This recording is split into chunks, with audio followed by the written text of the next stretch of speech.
Brain Game: The Wisdom of Celibacy and Chastity, written by His Holiness Danavir Goswami. Introduction. Originally, I intended to title this work Brain Drain, hoping to alert readers to the mental disorders caused by loss of vital fluids through sex-related activities.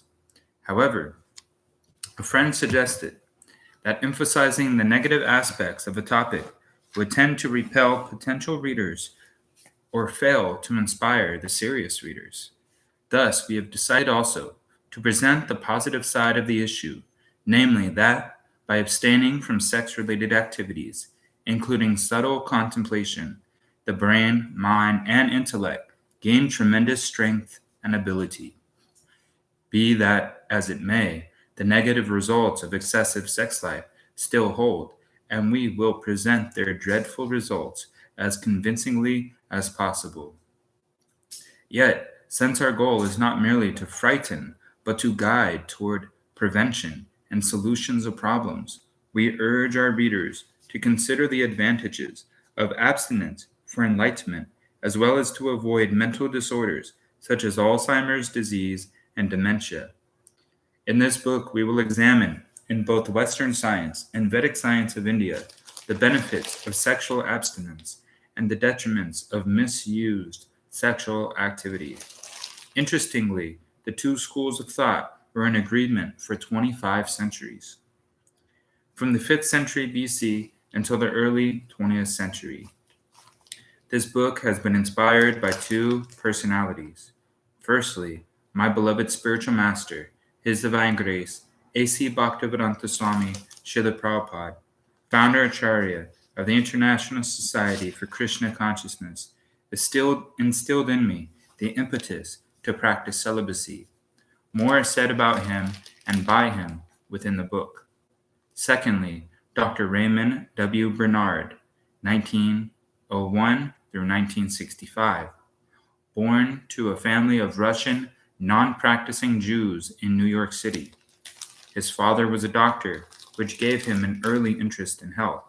He received a bachelor's degree from Columbia University in 1924 and his MA and PhD from New York City University in 1930 and 1932, respectively. He studied biochemistry in Germany, where he took great interest in lecithin and became a pioneer in this field when he returned to the United States. His book, entitled Science Discovers the Physiological Value of Continence, Health Research, Mokulum Hill, California, has proved especially helpful. Dr. Bernard felt that an opinion had gained ground not only among the general public, but also among physicians, that the belief in the physiological value of continence belonged to the dark ages of religious superstitions and scientific ignorance, and was incompatible with physiological knowledge.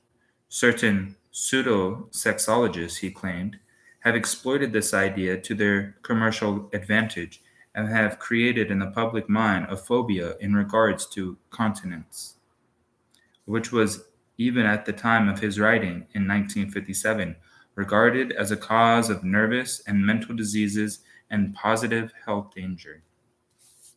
On the basis of this belief, physicians and psychoanalysis have looked on sexual continence for the cause of the nervous ailments of youth and have advised young men to indulge in sex to avoid the assumed hazards of abstinence.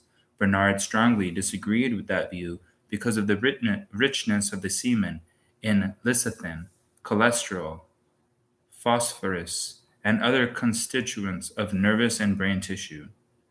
It is incontinence, or loss of these valuable nerve-nourishing substances, that by promoting undernutrition is responsible for disturbed functioning of the nervous system and brain, and never true continence, contrary to the unscientific views of the psychoanalysis.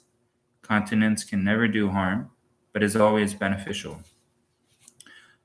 Dr. Bernard elaborately documented evidence and statements from eminent authorities in the field of neurology, neuropathology, sexology, gynecology, physiology, psychiatry, endocrinology, urology, and genitourinology. For many years, Dr. Bernard has been a kind of folk hero for some devotees of the Krishna consciousness movement. The reason is that devotees of Krishna take firm vows at the time of initiation to abstain from illicit sex life.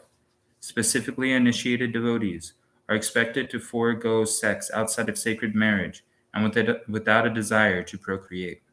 Consequently, the Western devotees who took up the challenge of becoming celibate did so in one of four categories: 1. A brahmachari, that is, a celibate student; 2. A grihasta, that is, a householder; 3. A vanaprastha, that is, a retired person; and 4. A sannyasi, that is, renounced monk under lifetime vows of celibacy.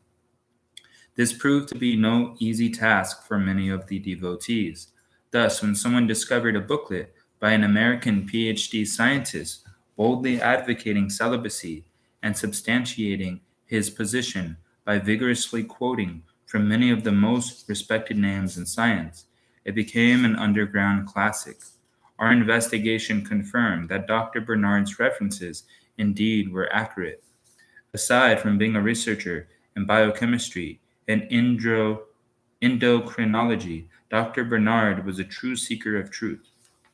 He was celibate, vegetarian, and had studied the Vedic literature extensively. In fact, he wrote a book called From Krishna to Christ.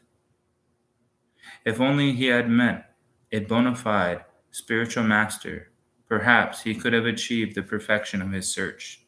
Be that as it may, he died of pneumonia on September 10th, 1965.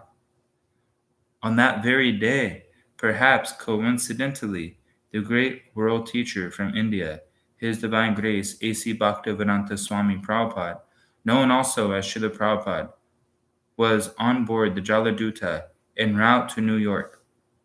On that day, Srila Prabhupada wrote in his diary, Friday, September 10th. Today the ship is plying very smoothly.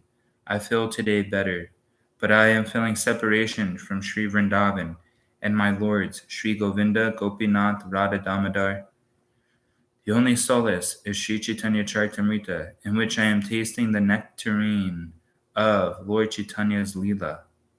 I have left Bharatabhumi just to execute the order of Sri Bhaktisiddhanta Saraswati in pursuance of Lord Chaitanya's order. I have no qualification, but have taken up the risk just to carry out the order of His Divine Grace. I depend fully on their mercy, so far away from Vrindavan. Srila Prabhupada lived a perfect life according to celibacy principles. Up until his marriage at 22, he practiced brahmacharya, the complete celibacy of a spiritual student. After his marriage, he fathered 5 children in accordance with spiritual householder regulations. At 58 in 1954, he retired, and then in 1959, he formally accepted the Fourth Order of Sannyas. Remarkably, by his example, association, and precept, many thousands of followers, including this humble disciple, also embraced celibacy. The first chapter is a summary of Dr. Bernard's work, and the bracketed words are my addition to aid the reader through the more technical terms.